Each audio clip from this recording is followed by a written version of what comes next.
All right, welcome back to another episode of Two Plane Sports. So the original plan for us on this episode was to talk about the SEC wide receivers and kind of rank them, kind of how we've been doing with the quarterbacks and running backs so far. Unfortunately, we did not do pretty much any research on that, so we are not prepared to do such a video tonight. So we will be saving that for a later episode. So we're going to talk about diamond sports. It's we got both softball and baseball in the tournament right now. Baseball's trying to come back from, they had to win 3 in a row. They won 2 on Sunday. They're trying to get into that super regional bracket right now against UConn. And then you got the softball team, obviously 1 win away from another national championship appearance. So we're going to start there, probably with softball and just their run in general. That Duke game, I think that was a lot of fun. They came out down first, and then the bats came alive. I think they scored 9 runs. They had 3 2-run homers. Kinsey Hansen racked up another RBI. She's like 4th or 5th all time in the Women's College World Series when it comes to RBI. Dropped a tough one earlier today against Florida. So tomorrow's a winner take all, but that's where we're going to start. What do you think, Ho, so far? I mean, softball team is doing what you expect them to do, especially when it comes to this time of the year in Oklahoma City. Seems like that is, at this point in really all of their careers, that is more of a home field advantage than the home field in Norman, just because that's such a new facility to them that probably still needs some adjustment to both the fans and the players to get familiar with the facility, the stadium, playing in there. But yeah, after dropping today, I think it was a little crazy how some fans on social media were approaching the loss. Did it look great? No, it's not the OU softball that we've all grown accustomed to. But how many losses is that in the last 3-4 years? Like less than 5. You gotta put it into perspective here. This is a historical type run here. If Oklahoma can survive tomorrow against Florida, they go on to compete for a 4th national championship in a row. That would put, if they happen to win that would put that high school / graduating class in a tier of their own, because they would have more championships than most schools combined.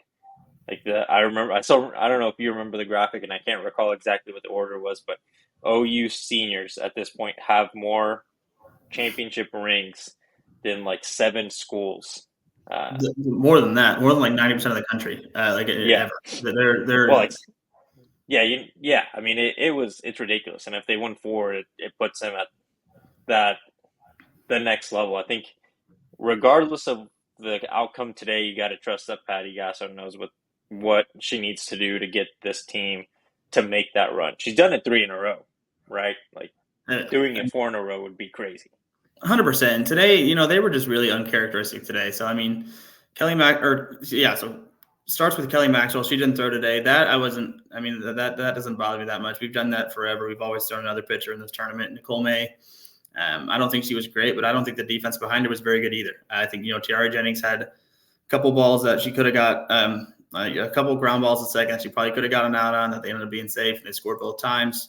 Riley Boone made a diving play in left field, which, it looks cool and stuff. But when you dive and there's no one backing you up, that ball rolls on forever. And that happened, and they got an inside the park home run. Just crazy things happen in that game today that really doesn't happen for OU. You got Kelly Maxwell on tomorrow.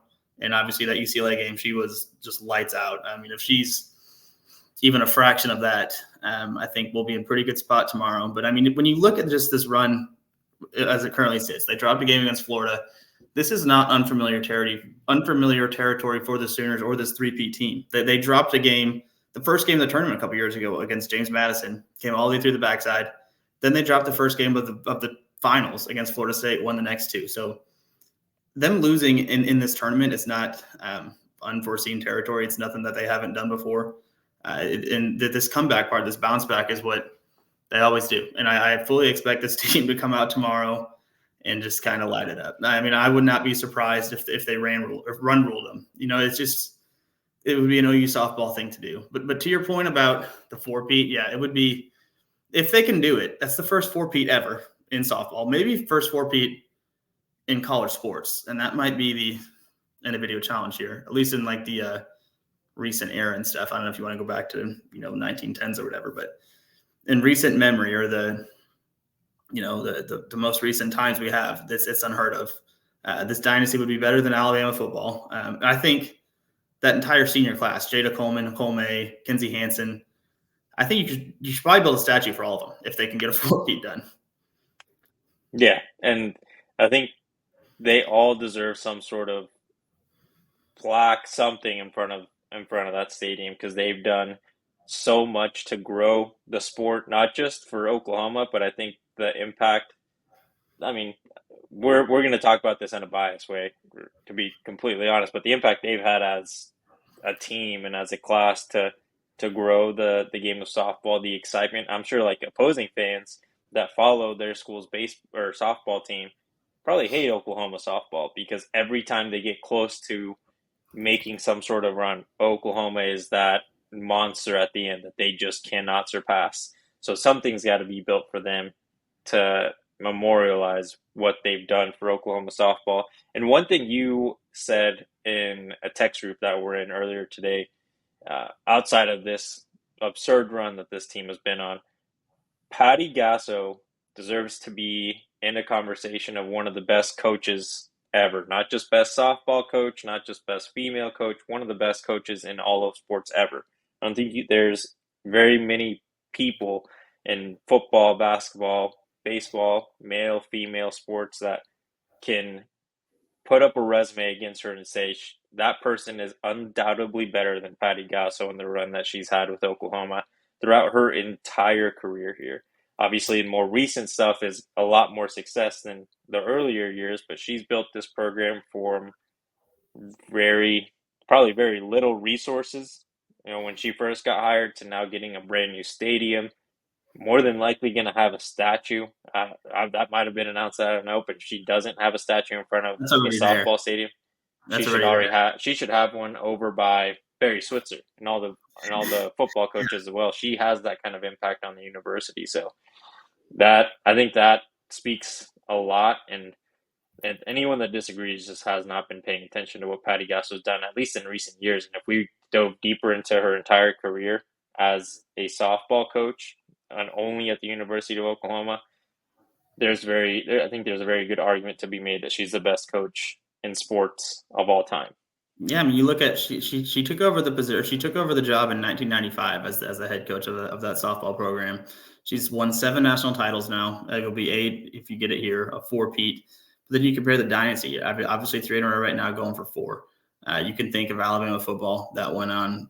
They had a dynasty as well, but they never won 3 in a row. They were kind of here and there, but they were consistent, but it was never 3 in a row or whatever. Georgia, has been pretty solid. But I just don't think anybody has done that. And that's why, I think she's definitely there. But, tomorrow's game against Florida, or today's game, if you're watching today, I think the advantage that Oklahoma has, and I think this might be why we decided to do it this way.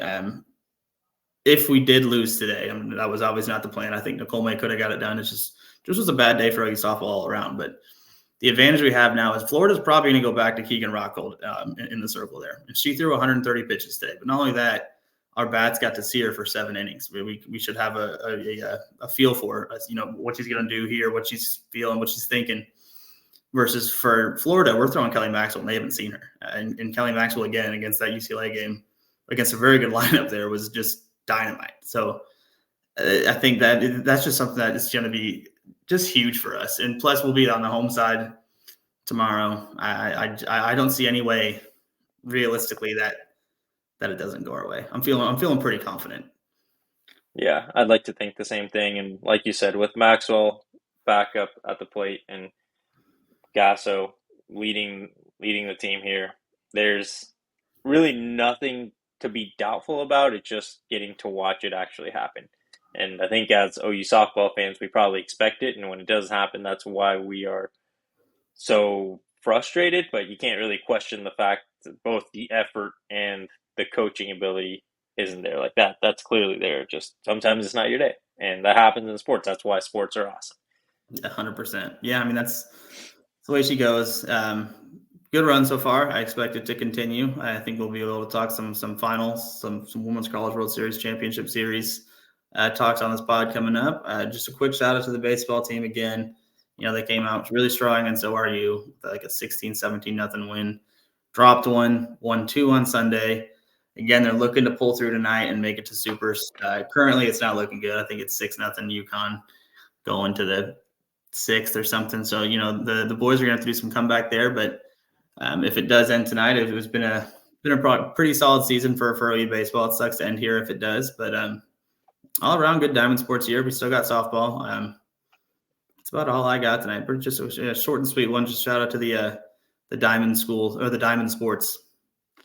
And on the bright side, let's just assume that because we are recording this in the middle of the game, Oklahoma baseball didn't survive, like you said. Good year overall. Pretty young team though. When you look at the lineup, like there's quite a few freshmen and sophomores on that team that are getting significant playing time. You assume they come back, continue their collegiate baseball career, and then you bring in more talent. I mean, outside of the two guys that we know of because their faces are familiar from the football world and Taylor Tatum and James Nessa, you're going to have a whole new class of baseball players, both through the portal and from the high school ranks that come in and make more of an impact. So the fact you're making this kind of run with a pretty young squad, nothing to be down about. Obviously, you'd like to make it to the championship series, but again, it's what sports are about. Sometimes it's your day, sometimes it's your season, and Oklahoma had one of those seasons not too long ago. It's just trying to get back there.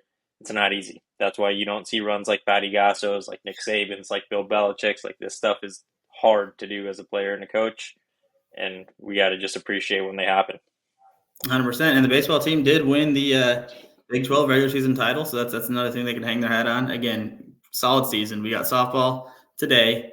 Hopefully the girls get it done. I've got a lot of confidence. I think you do too. Should be a fun game. Hopefully we get to that champ series. Whoop Texas's ass for the second year in a row. That would be sweet because Mike White is the biggest douche of all time there for Texas as the head coach. But so yeah, I'm sure a lot of you that watch us are softball fans. So we'll just wrap this up at the end of the video. We'll do, I guess, kind of like three. Is Patty Gasso the greatest coach ever? What is your score prediction for tonight's game, to get to that champ series? And I guess I forgot the other one. But yeah, we'll just do those two. Let's do it. Make sure to like, comment, subscribe, follow us on everything, social media. Links are down below. Spotify and Apple Podcasts as well. Link down below if you prefer listening. We appreciate you watching. We'll see you next time.